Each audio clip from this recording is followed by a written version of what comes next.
I was sitting at that table when my parents looked me dead in the eye and handed my sister $15 million. Then they turned to me, no folder, no check, not even a fake smile, and said, "You can earn your own. Grandpa didn't want you."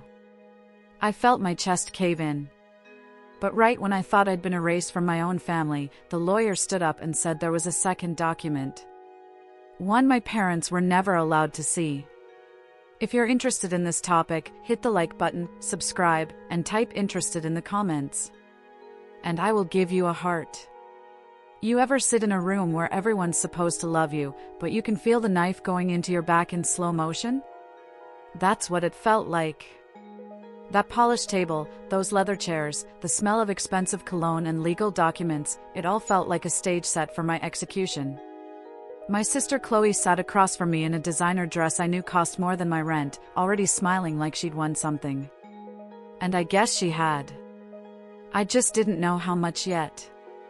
My hands were folded so tight my knuckles went white. I remember staring at them, thinking if I just held on hard enough, I could keep myself from falling apart. The lawyer, this older guy with wire-rimmed glasses, cleared his throat like he was about to read a grocery list, not decide who mattered and who didn't.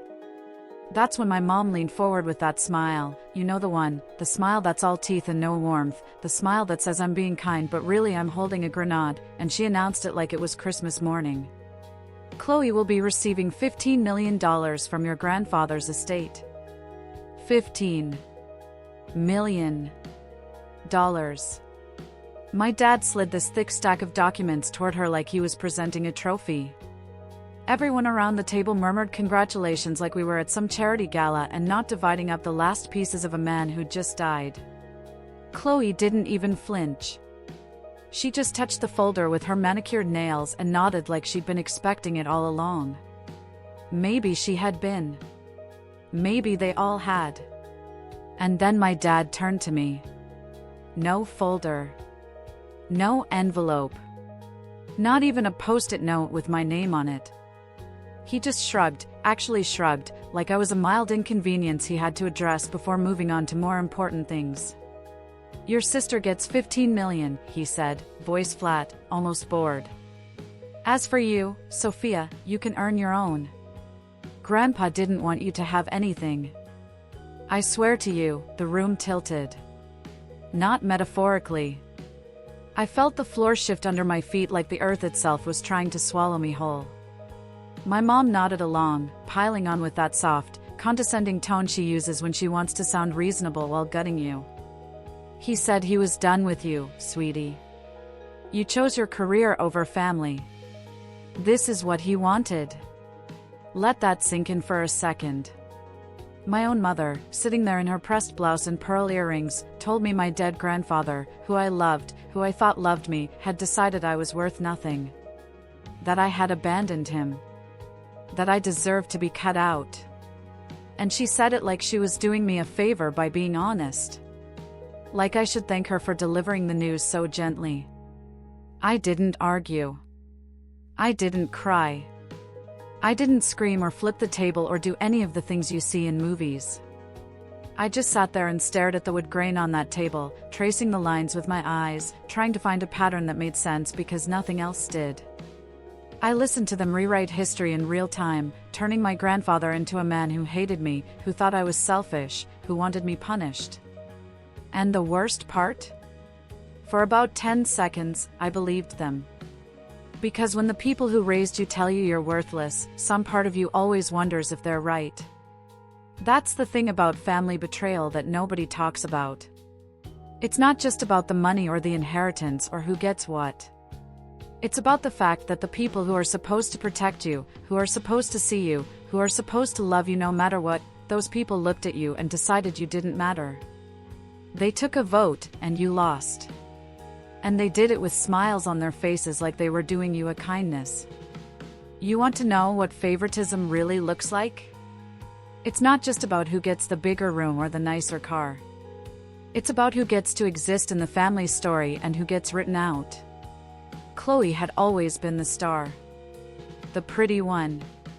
The one with the presence, the one who knew how to work a room, the one who could smile for a camera and make strangers fall in love with her.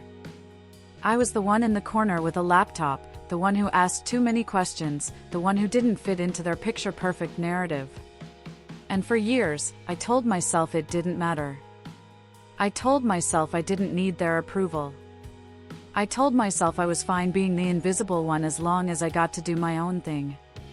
But sitting there, watching my sister accept $15 million while my parents told me I'd been disowned by the one person who ever believed in me, I realized I'd been lying to myself. It did matter. It mattered so much I couldn't breathe. My grandfather, Arthur, was the only one who ever made me feel like I wasn't broken for being different. He was the one who brought me that beat-up laptop when I was a kid, the one who sat with me at his kitchen table and asked me to explain what a loop was, what a dataset was, why any of it mattered. He didn't understand half of it, but he listened. He asked questions. He made me feel like what I was doing wasn't just some weird hobby, it was valuable. When I was 17, I entered this small hackathon and built this clunky dashboard to help hardware stores track inventory. It was ugly. It barely worked. But it worked. And when they called my name on that stage, the only person cheering loud enough to drown out the polite applause was him. He stood up in his old plaid shirt and clapped like I'd just won an Oscar. My parents didn't even show up. They texted me a picture of Chloe at the mall. Sorry, traffic was crazy. We'll celebrate later. We never did. But Grandpa? He dragged me over to the judges afterward and made me explain the whole thing again, asking if it could help a guy running a paint store, if it could warn a bakery before they ran out of flour, if it could actually make a difference for people like him. At the time, I thought he was just being supportive. I thought he was humoring me. Now, sitting in that conference room, I realized he'd been planning something. He'd been thinking like an investor, like someone who saw potential where everyone else saw a weirdo with a computer obsession. And my parents had just told me he'd given up on me. That he'd looked at his weird granddaughter who chose code over country clubs and decided she wasn't worth a dime. I wanted to believe them. It would have been easier to believe them. To accept that I'd been the problem all along, that I'd disappointed him, that I deserved this. But something in my gut wouldn't let me. Because the man I remembered didn't give up on people. He didn't write people off. He asked questions. He looked for patterns. And he hated being lied to more than anything. That's when Daniel Park, my grandfather's lawyer, did something I'll never forget. He pushed his chair back, stood up, and said there was a second document. A sealed one. One my parents had never been allowed to see. The room went silent. My mom's face drained of color like someone had pulled a plug. My dad tried to laugh it off, saying Grandpa must have been confused, that there was no need to read anything else, that we'd already handled everything. But Daniel ignored him. He reached into his briefcase, pulled out this thick sealed envelope, and set it on the table like he was laying down a royal flush. Mr. Arthur Hayes gave me explicit instructions, Daniel said, calm as anything. This codicil was to be kept confidential from everyone, including his son, until the day his will was read with all immediate family present. Especially his granddaughter, Sophia. And that's when I knew. My parents hadn't just lied to me. They'd lied to him. They'd built an entire story, an entire version of reality, and they'd been so confident in it that they never considered he might have seen through it. That he might have been 10 steps ahead the whole time. Daniel broke the seal. Unfolded the pages. And when he started reading, I swear I felt the air in the room change. To my granddaughter, Sophia Hayes, I leave full controlling interest in HarborMind Analytics, the company I have quietly built and invested in over the last several years, as well as my personal investment accounts associated with it. I stopped breathing. HarborMind. I'd heard him mention that name once or twice, but I thought it was just some small side project, some hobby to keep him busy. Daniel kept reading. He explained that HarborMind wasn't small. It was a growing tech company, built around an AI platform that helped small businesses manage inventory, cash flow, marketing, everything I'd been tinkering with since I was a teenager, but real. Professional. Scalable. And it was worth more than 15 million. A lot more. My dad's smirk finally died. That's impossible, he blurted out. Dad barely knew how to use his phone. He didn't build a tech company. Daniel didn't even blink. With respect, Mr. Hayes, he learned. He sought outside expertise. He invested in the right people. And he insisted everything connected to Harbormine stay in his name only, so there would be no confusion about his intentions. That last part hit like a hammer. No confusion about his intentions. He knew. He knew they'd try to take it. He knew they'd try to twist it, to claim it, to fold it into their plans for Chloe's perfect life. So he hid it. He built it in secret, tied it to my name, and waited. My mother leaned forward, voice sharp, desperate. He was not in his right mind when he did that. He was old. He was sick. He was forgetting things. And that's when Daniel read the part that made my throat close up. I am fully aware that Mark and Linda have kept Sophia away from me, changing plans, telling me she is too busy, telling her I am too tired or too confused to see her. They have told me she is ashamed of this family. I do not believe this. I have seen her messages disappear. I have had my calls redirected. I have watched them put Chloe in front of me while telling me Sophia wants nothing to do with an old man. Every text I sent that never got answered. Every call that went to voicemail. Every time my mom said he was sleeping, or at the doctor, or having a bad day, it wasn't him. It was them. They built a wall between us and then told both of us the other one didn't care. But here's the thing they didn't count on. My grandfather wasn't just hurt. He was gathering evidence. And what that lawyer pulled out next didn't just prove my parents were liars, it proved they were thieves. Daniel kept reading, and every word felt like a nail being hammered into my parents' coffin. I have also noticed large transfers from my joint accounts into personal cards and accounts controlled by Mark and Linda, used to fund travel, vehicles, and lifestyle expenses primarily for Chloe. These were never discussed with me. When I asked questions, I was told I had already approved them, even when I had not. I may be old, but I am not stupid. My mother shot to her feet so fast her chair screeched across the floor like a wounded animal. "That's a lie," she shouted, voice cracking, mascara already starting to run. "He signed everything. We took care of him. We did everything for him while she was off in Chicago chasing some computer dream." She pointed at me like I was the villain in this story, like my existence was the insult, like I'd committed some unforgivable crime by trying to build a life that didn't revolve around their approval. My dad went a different route, trying to sound reasonable, trying to regain control. "Dad clearly wrote that under pressure," he said, voice measured but tight. He had moments of paranoia.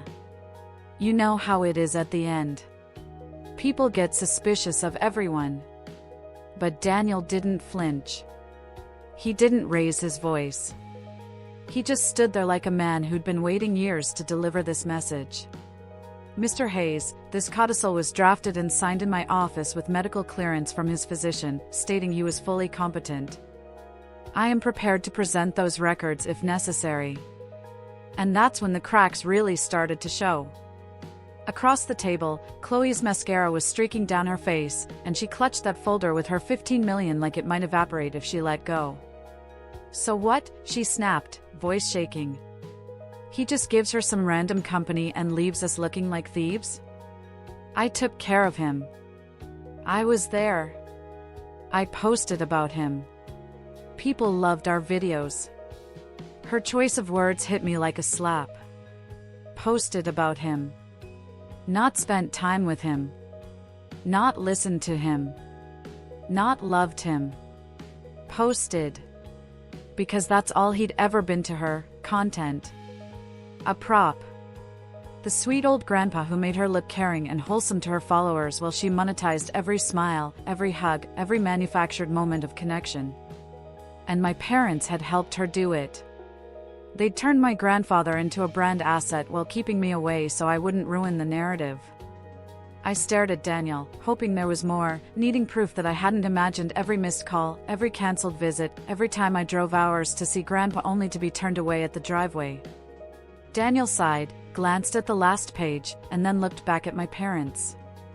Arthur knew there would be pushback, he said quietly. He anticipated that you would question his memory, his capacity, his decisions. He left further instructions and additional evidence, which I will present if this goes to court. My mom's hands were shaking now, visibly trembling as she grabbed my dad's arm. "Mark, do something," she hissed. "We can't let this stand. He can't just rewrite everything we agreed on. Everything we agreed on. Not everything he wanted. Not what was fair. What they had agreed on. Among themselves. Without him. Like he was already dead and they were just waiting for the paperwork to catch up." For the first time, my dad didn't have a quick answer. He stared at the papers in front of Daniel like he was doing math in his head, calculating odds, realizing too late that the numbers didn't add up in his favor anymore. The power had shifted, and he could feel it slipping through his fingers like sand. I sat there, hands still folded, heart pounding so hard I thought everyone could hear it, and pieces started clicking into place. All those missed holidays where they said Grandpa was too tired for visitors but somehow had energy to film TikToks with Chloe. All those times I offered to help with his finances or his store and was told he didn't want to burden me. All those last-minute cancellations, the deflections, the excuses that always sounded just plausible enough to make me doubt myself. They hadn't been protecting him. They'd been protecting themselves. Protecting their access to his money. Protecting Chloe's influencer career that was being bankrolled by an old man who thought he was helping family. Protecting the lie that I was the one who'd walked away. And the worst part? I'd almost believed it. I'd almost accepted that I was the problem, that I'd failed him, that I deserved to be forgotten. That's what gaslighting does. It makes you question your own memory, your own reality, your own worth. It makes you think that maybe, just maybe, everyone else is right and you're the one who's broken. But Grandpa had seen through it. While they were busy rewriting history, he was busy documenting the truth. And now that truth was sitting on a table in a sealed envelope, backed by medical records and bank statements and a lawyer who looked like he'd been waiting his entire career for a moment like this. Daniel reached into his briefcase again. This time he pulled out a small black flash drive and set it on the table between us like he was playing his final card. "Arthur thought you might say that," he said evenly. "Which is why he asked me to record a video when we prepared this codicil. It's dated, time-stamped, and accompanied by a statement from his physician. If you intend to suggest he was incompetent, you should see what that looks like." My mother's hand shot out like she was trying to stop a bullet. "You are not playing some edited clip to smear us," she hissed. "Turn that thing off." But Daniel wasn't asking for permission. He plugged the drive into a laptop, turned the screen toward us, and clicked play. And there he was. My grandfather. Older than I remembered, thinner, his face more lined, but his eyes were sharp. Clear. Focused. He sat in the same conference room, wearing a pressed button-down shirt, hands folded loosely in his lap, looking directly into the camera like he was looking at us. At me. "All right, Arthur," a younger version of Daniel's voice said off camera. "Just say in your own words why you're here." Grandpa took a breath, and I held mine. "My name is Arthur Hayes," he said, voice steady. "I am choosing to change my will because I have become aware that my son and his wife have been using my trust in ways I did not approve. I have seen money leave my accounts that I never agreed to. When I ask questions, I am told I am confused." He looked straight into the camera, and I swear he was looking at my parents. "I am not confused. I am old, but I know what I've earned, and I know who I wanted to go to." My dad muttered something under his breath, but no one stopped the video. No one could. Grandpa continued, and every word landed like a hammer. "I love all my grandchildren," he said. "But only one of them shares the way my mind works. Sophia understands numbers. She understands systems. She built a little thing on her computer that helped a store like mine, and she never even bragged about it. He chuckled softly, and my chest hurt. Mark never listened when I talked business. Linda loves appearances. But Sophie listens. I didn't realize I was crying until the tears hit my hands. Grandpa's expression darkened on the screen. I have also seen how they keep her away from me, he said, anger creeping into his voice. Visits cancelled. Calls dropped. I get told she is too busy with her big city job. Then I hear from Ruth that Sophia drives all the way down, and my son sends her home from the driveway. He leaned forward, and for a moment he looked like the man I remembered from when I was a kid, the one who didn't take anyone's nonsense. I know what that is, he said. That is control. That is fear that the two of us will talk and compare stories. He shifted in his seat, jaw tight. If they are watching this, it means they are contesting my decision. It means they are once again trying to take what does not belong to them. So let me make it plain. He paused, and the silence felt heavier than anything he'd said so far. HarborMind Analytics, every share, every related account, is for Sophia. Not because she is my favorite, but because she is the only one who can use it for what it is meant to do. His voice softened, eyes glistening. Help the little guys. Help the people running shops like I did, who never had these tools. Daniel's voice came back in the recording. Arthur, are you making this decision under pressure from anyone? Grandpa gave him a look that could have cut glass. The only pressure I feel is time, he snapped. I am making this choice now, while I can, because I know if I wait, they will convince some doctor to write me off as senile and sign whatever they put in front of me. I want this on record before that happens. The screen froze on his face, then went black. The only sound in the room was the low hum of the air conditioner and Chloe's uneven breathing. My mother looked like she'd been slapped. My father looked like he was calculating how fast he could run. Chloe just stared at the blank screen, her perfect influencer composure shattered into 1,000 pieces. Nobody spoke. What was there to say? He'd known. He'd seen everything. And he'd made sure we all knew it. Daniel closed the laptop with a quiet click. You are free to challenge the will, he said. If you do, the video, the financial records, and the physician's statement regarding Arthur's capacity will become part of the public record. He glanced briefly at Chloe, whose entire career depended on public perception. And given the nature of the transfers we have documented, there may also be questions raised that go beyond probate court.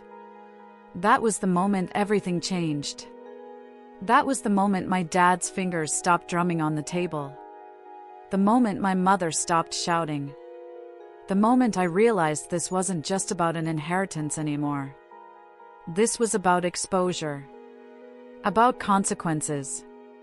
About the fact that they'd built their entire lives on a foundation of lies and stolen money, and now that foundation was crumbling beneath them in real time. My parents had spent years controlling the narrative, deciding who got to be seen and who got erased, who mattered and who didn't. They'd played God with my relationship with my grandfather, and they'd done it so smoothly, so confidently, that they never considered he might be playing them the whole time. But he had been. While they were busy stealing from him and pushing me out, he was building something they couldn't touch, couldn't manipulate, couldn't steal. He was building my future. And he'd made damn sure they couldn't take it away. But here's where it gets even better. Because my parents didn't just lose the money. They lost everything. And watching their perfect little empire collapse became the most expensive lesson they ever paid for, except this time, they were the ones footing the bill. The fight my parents promised never made it to some dramatic courtroom with witnesses sobbing on the stand and lawyers pacing in front of a jury. Their bluff collapsed the second Daniel filed the codicil, the video, and the bank records.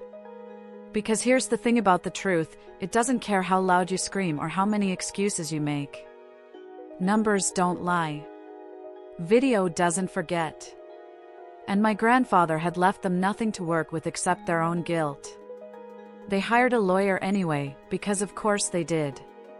This guy walked into the first conference room loud and confident, shaking hands too hard, slapping my dad on the back, telling them not to worry, that these things are always negotiable, that families settle disputes like this all the time. He had that slick energy, the kind that makes you think he could talk his way out of anything. He walked out of the first disclosure hearing looking like he needed a strong drink and a career change. The court appointed a forensic accountant. And let me tell you, there is nothing more terrifying to people who've been playing fast and loose with someone else's money than a forensic accountant. This woman went through years of transactions on my grandfather's joint accounts with the kind of precision that would make a surgeon jealous. Every family vacation that somehow got charged to Grandpa's card. Every luxury car payment. Every designer handbag. Every sponsored trip that Chloe took where the expenses mysteriously came out of an account that wasn't hers. It all showed up in spreadsheets and exhibits, cold and clinical and impossible to spin. The judge didn't care about Chloe's viral videos or the heartfelt captions she'd written about cherishing time with Grandpa. He didn't care about the photo albums my mother brought in, trying to prove they'd been devoted caregivers. He cared about one thing, the power of attorney my dad had used to move money out of Grandpa's accounts without his knowledge or consent. He cared about the timing.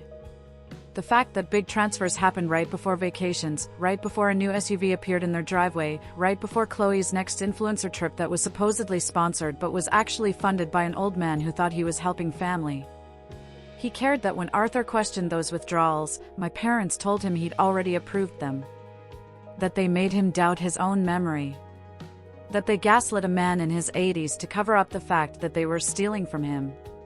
When their lawyer tried to argue that Arthur had verbally approved everything, Daniel slid that video across the table like he was laying down a royal flush. The judge watched the part where my grandfather looked straight into the camera and said, "I have seen money leave my accounts that I never agreed to. When I ask questions, I am told I am confused. I am not confused." After that, there wasn't much room left to maneuver. The medical report confirmed Grandpa had been fully competent when he changed his will. The accountant's report laid out the misuse of funds in columns that didn't care about anyone's feelings or excuses. The timeline was damning. The amounts were staggering. And my parents had no defense except the same lies that had already been exposed. The court validated the codicil. HarborMind Analytics and all associated accounts were mine, exactly as Arthur had intended.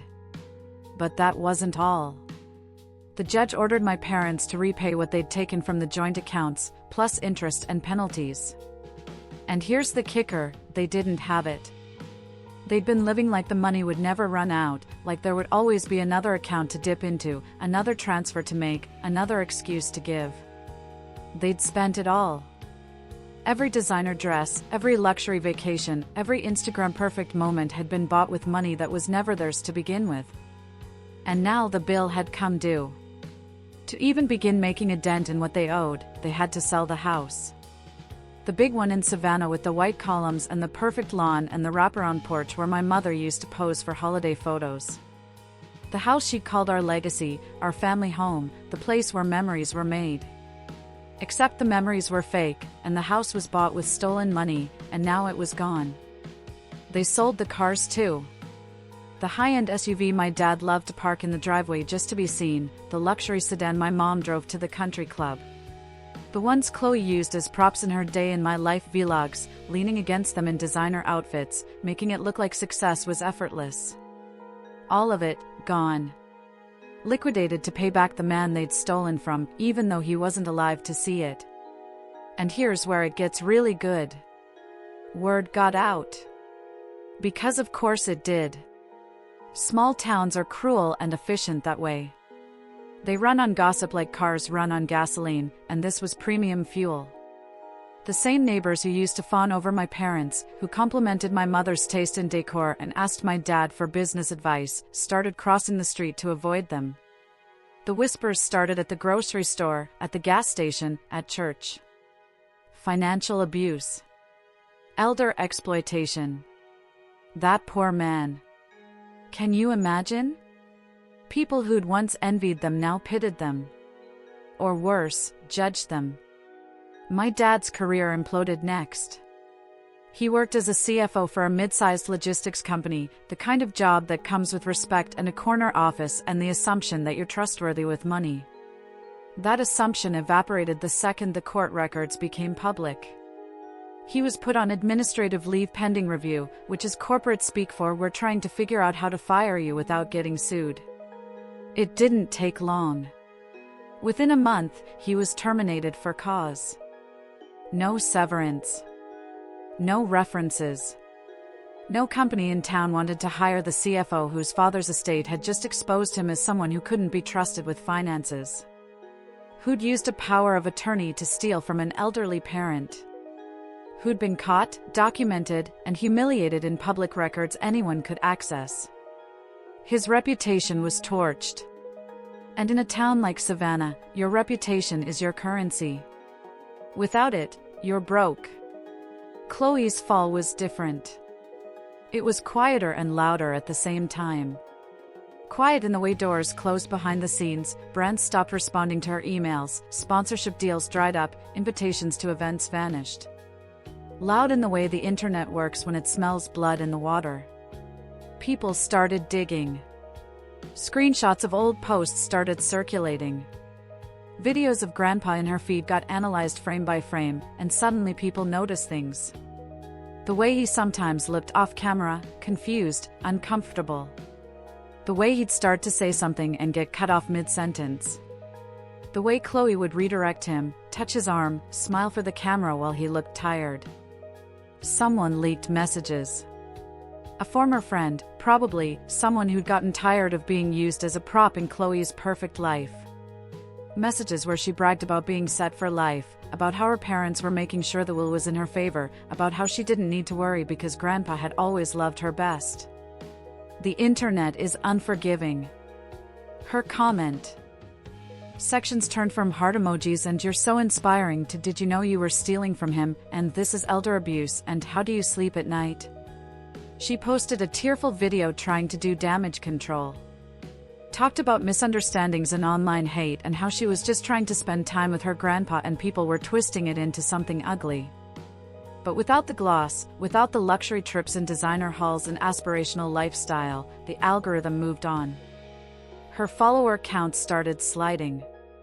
Slowly at first, then faster. 10,000 gone. 20,000.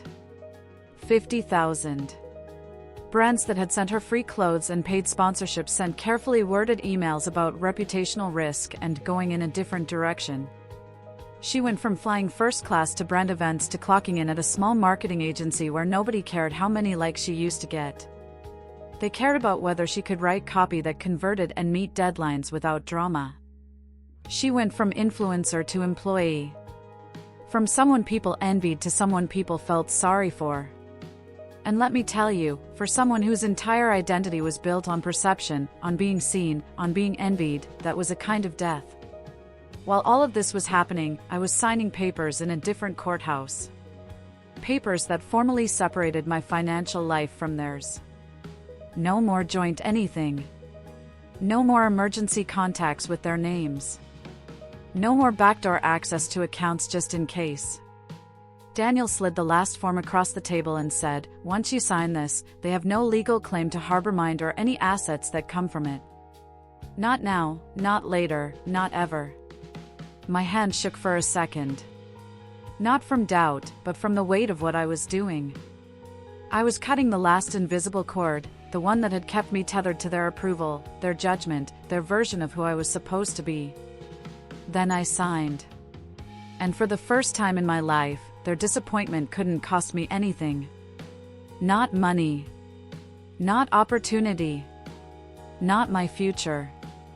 I moved to Atlanta, into a modest apartment near where Harbormind's tiny team was already working out of a rented office that still smelled like fresh paint and new carpet. Grandma Ruth refused to stay in Savannah while the house was being gutted for sale. She packed her life into 2 suitcases, stacked her photo albums on top of my boxes of cables and old notebooks, and came with me. She left behind the fancy furniture, the perfect decor, all the things my mother had curated to look successful. She took one thing, a framed picture of her and Arthur on opening day of his hardware store, both of them young and grinning, holding a pair of bolt cutters like they were scissors at a ribbon cutting. That picture sits on her side of the living room now, in the sunny corner where she keeps her rocking chair and her knitting. My parents, stripped of the image they'd worked so hard to project, slipped out of town quietly once the house sale closed. No goodbye. No apology. No acknowledgement that maybe, just maybe, they'd been wrong. Through distant relatives and the occasional slip on social media, I heard they ended up in a rental in Nevada. Cheaper cost of living. Anonymity. No more charity galas or country club memberships or glossy Christmas cards on thick paper with professionally staged family photos. They went from people everyone knew to people no one talked about. And for once, the silence between us was something I chose, not something they controlled. On one of the last days before Ruth and I left Savannah, I walked through the empty house alone. My footsteps echoed in rooms that used to be packed with furniture and noise and the constant performance of looking perfect. I stood in the doorway of the den where I used to sit on the floor with that beat-up laptop, where Grandpa used to lean over my shoulder and ask what all those numbers on the screen meant, where he'd say, "Show me how this helps a guy like me," Sophie, with that twinkle in his eye like he already knew but wanted to hear me explain it anyway. The walls felt hollow now. Like a stage after the show ends, props carried off, audience gone home. Whatever performance they'd been putting on here was over. The real legacy Arthur left wasn't in the wood and plaster they were losing. It was in the code, the company, the conviction that I never had to beg to be valued again. They'd spent years using his money to build an image. He'd spent those same years using his mind to build a future. In the end, their image crumbled. His future stood. And I was standing in it. But this isn't a story about revenge. It's about what you build after the people who were supposed to love you prove they never did. Because 4 years later, what my grandfather left me wasn't just money, it was a chance to prove that the kid they called worthless could change lives they'd never even think about. For years later, if you walked into Harbormind's office in downtown Atlanta, you'd never guess it started as a side project on a beat-up laptop and a promise made in a will that almost got buried. We had real glass doors now, a logo etched on the wall in brushed steel, a team of 50 engineers, analysts, and support staff who spent their days building tools for people who looked a lot more like my grandfather than like my parents' country club friends. Our platform helped small hardware stores, bakeries, barbershops, corner bodegas, you name it, track their inventory, forecast demand, and understand which products actually made them money and which ones just looked good on shelves. When a storm was coming, Harbormind could tell a tiny coastal shop exactly how many generators to order so they didn't run out or get stuck with excess.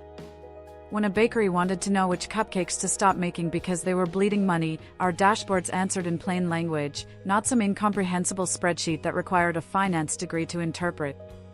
Every time a client called to say we didn't go under this quarter because of your software, I heard my grandfather's voice the way he said it all those years ago, leaning on the counter of his hardware store, looking at my crude teenage dashboard and saying, "Help the little guys, Sophie." That's what matters. We hosted free workshops twice a month, inviting local business owners into our space, feeding them pizza, walking them through their numbers in a way no bank or consultant ever had.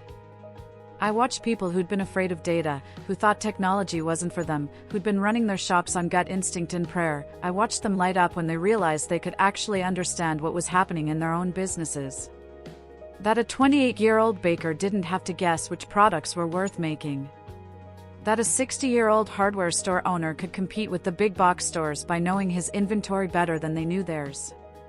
I set up a scholarship fund in Arthur's name for students from working-class families who wanted to study data science or computer science. Every year we handed out refurbished laptops, nicer than the one Grandpa gave me, but with the same spirit behind them. These actually booted up in under 10 minutes, but they carried the same message: you don't have to come from money to build something that matters. One kid who got a laptop in our first round just got accepted to MIT on a full ride. She sent me a handwritten thank you note that I keep in my desk drawer, and sometimes when I'm having a hard day, when imposter syndrome kicks in and I wonder if I deserve any of this, I pull it out and read it. "You made me believe I could do this," she wrote. "Nobody else did." I know that feeling in my bones. Chloe reached out in the second year after the will reading. It started with a long email that sat in my inbox for 3 weeks before I had the courage to open it. I expected excuses. I expected her to ask for money or a business opportunity or some kind of social media collaboration now that Harbormind was getting press. But she didn't ask for anything. She just wrote about how her follower count had tanked, how sponsorships dried up, how she'd gone from flying business class to brand events to clocking in at a small marketing agency where no one cared how many likes she used to get, they only cared whether she could meet deadlines and write copy that didn't sound like an Instagram caption. She told me she'd started volunteering at a community center, teaching teenage girls basic content creation skills, but also talking to them about reading contracts, about not treating their lives like something to be packaged and sold, about the difference between connection and performance. She admitted she'd been jealous of me for years. That watching Grandpa look at me the way he never looked at her felt like a wound that never healed. That she convinced herself if she just performed hard enough, smiled bright enough, posted consistently enough, someone would finally see her the way he saw me. She didn't excuse what she did. She didn't try to rewrite history or blame our parents for everything, though God knows they deserved it. She just said she was sorry. That she'd been so focused on being seen that she forgot to actually be someone worth seeing. That she traded real relationships for fake ones and real love for likes. And now she was trying to figure out who she was when no one was watching. I called her. The conversation was awkward as hell, full of long pauses and nervous laughter and moments where neither of us knew what to say. But we talked. Not as influencer and invisible sister. Not as the golden child and the throwaway. Just as two women who'd finally run out of people telling them who to be. We're not close. Not yet. Maybe we never will be.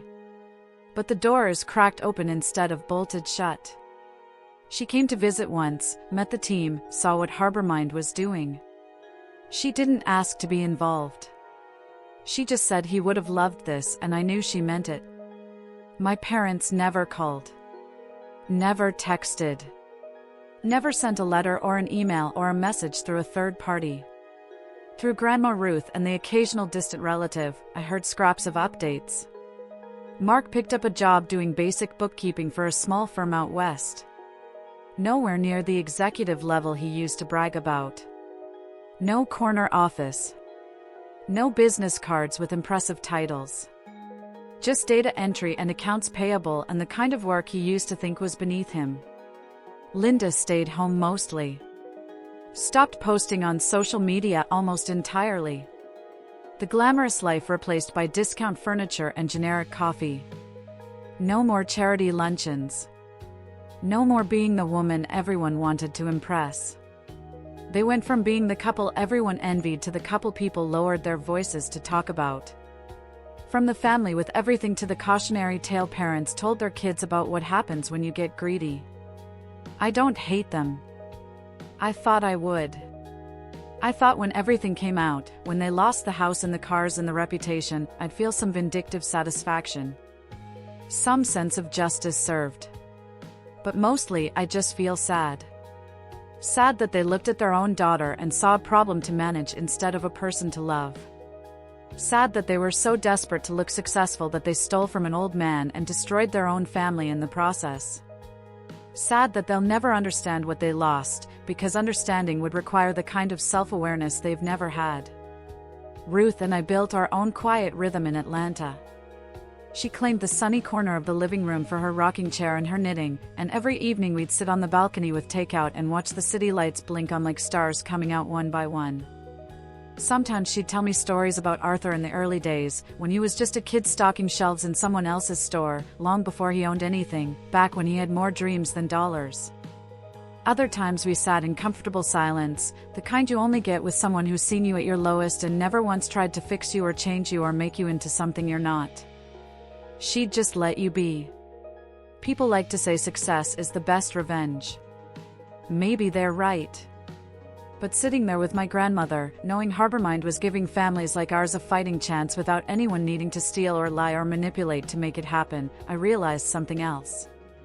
The real revenge wasn't the money. It wasn't the growth charts or the press articles or the TED Talk I gave where I told a sanitized version of this story to a room full of strangers. The real revenge was knowing that the part of me my parents dismissed as useless, the weird kid with the pointless computer obsession, the one who didn't fit their picture-perfect narrative, the one who asked too many questions and cared about things they couldn't monetize, that part of me built a life they could no longer touch. They spent years trying to erase me. And I spent those same years building something they couldn't take away.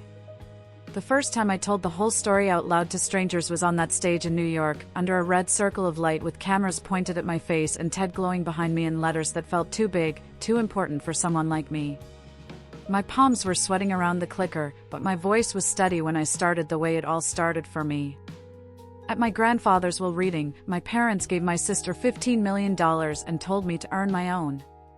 They said Grandpa didn't want me. They were wrong.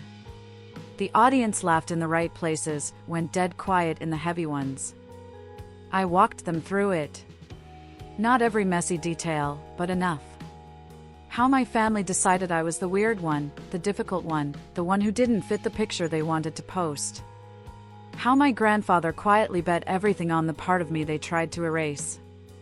How greed and manipulation almost buried that bet for good.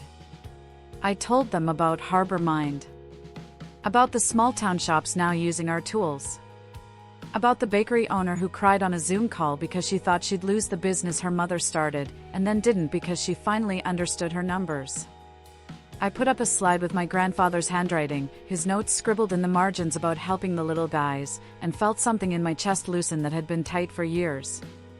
When I finished and the applause washed over me, it didn't feel like vindication. It felt like confirmation. Confirmation that his belief in me had landed somewhere real. That I'd taken what he gave me and multiplied it into something that mattered. Later that night, back in my apartment, I took off the blazer and heels and sat on the edge of my bed with the one object from Grandpa I carry everywhere, his old wristwatch. The leather band is cracked. The face is scratched. It doesn't keep time anymore, hasn't for years. But when you pop the back open, there's a tiny photo tucked inside. Me at 17, standing next to my hackathon project with my hair frizzing out in every direction, grinning like an idiot because I'd just won something and didn't know what to do with the feeling. On the metal around it, he'd paid someone to engrave one sentence, for the granddaughter they never understood, but I always believed in. I ran my thumb over the words until they blurred. For a long time, I thought the only way to win was to make my parents admit they were wrong about me. To force them to see what they'd missed. To make them regret every dismissive comment, every time they chose Chloe over me, every moment they made me feel like I was the problem.